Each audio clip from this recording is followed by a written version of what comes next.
Bien, ya vamos a entrar entonces, ahora sí, a la creación de tablas en SQL. Y cuando comencemos a trabajar con este lenguaje, debemos de saber que podemos dividir las sentencias en dos grandes grupos. Por un lado, vamos a tener el Data Definition Language, o mejor abreviado DDL. Y por otro lado, vamos a tener el Data Manipulation Language, o abreviado DML. Aquí vamos a tener sentencias de creación, de eliminación eh, y de modificación quizás a las bases de datos y a las tablas. Y en la manipulación vamos a tener sentencias como creación o insertar, como seleccionar y, por ejemplo, actualizar. Por aquí pues, nos falta el delete y por aquí nos faltaría el truncate. Como que a grandes rasgos, esto sería básicamente en las dos grandes ramas en las que se dividiría las consultas de SQL. Todo es SQL, pero las conocemos como DDL. Cuando creamos tablas, bases de datos, las eliminamos, las alteramos o les borramos todo. Y se llaman DML o DML, de Data Manipulation Language, cuando insertamos en esas tablas, seleccionamos, actualizamos o borramos la información de esas tablas. Pero al final de cuentas, pues todas son sentencias SQL. Para comenzar a trabajar con estos ejemplos, pues debemos de tener una tabla, cosa que aún no hemos hecho. Así que vamos a conocer nuestro primer comando de DDL, que es el create. Bueno, ya usamos el create database, ahora vamos a ocupar el create table. Create table nos va a pedir un nombre de una tabla. Vamos a llamarle artículo. Luego abrimos y cerramos paréntesis. Voy a dar un enter ahí para que se pueda diferenciar lo que vamos a hacer ahora. Igual que en un lenguaje de programación creamos un objeto con sus atributos, aquí vamos a crear una entidad que es la tabla también con sus atributos. Para este ejemplo bien fácil voy a crear un ID. Enseguida nos pide el tipo de dato. En este caso va a ser entero.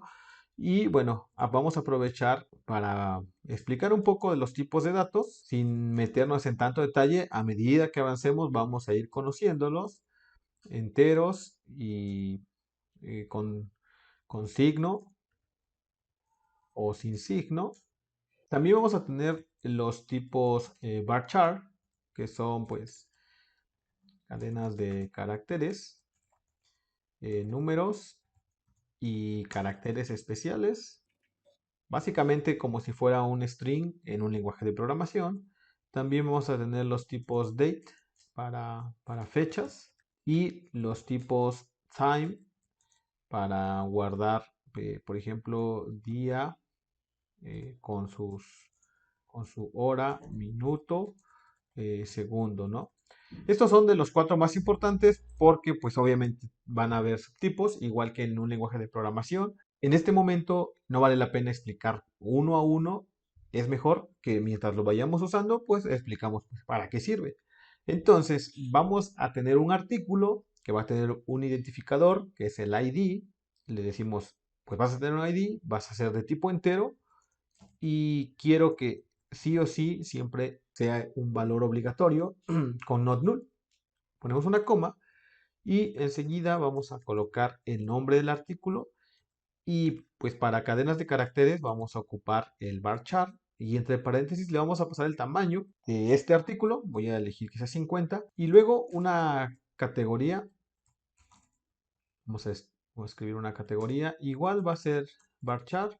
Me gusta escribir las palabras reservadas de SQL con mayúscula para que podamos diferenciarlas. Por ahora vamos a dejarle igual de 50 y un precio a este producto.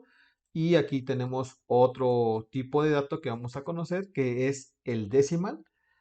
Vamos a ponerle 18,2, que es la precisión de valores, pues para tipo moneda, vamos a llamarle. Quiero que acepte valores como 25,5, 25,8, etcétera, ¿no? O sea, con dos decimales por lo menos.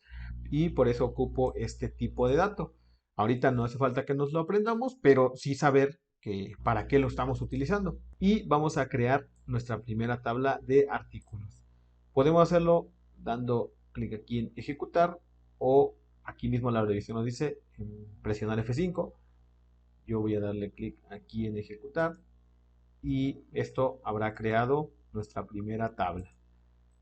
Voy a dar aquí refresh, vamos a abrir la tabla y ahí ya tenemos, y damos clic aquí en columns, tenemos precisamente la tabla que acabamos de crear y hemos utilizado entonces Data Definition Language para lograr esta tarea.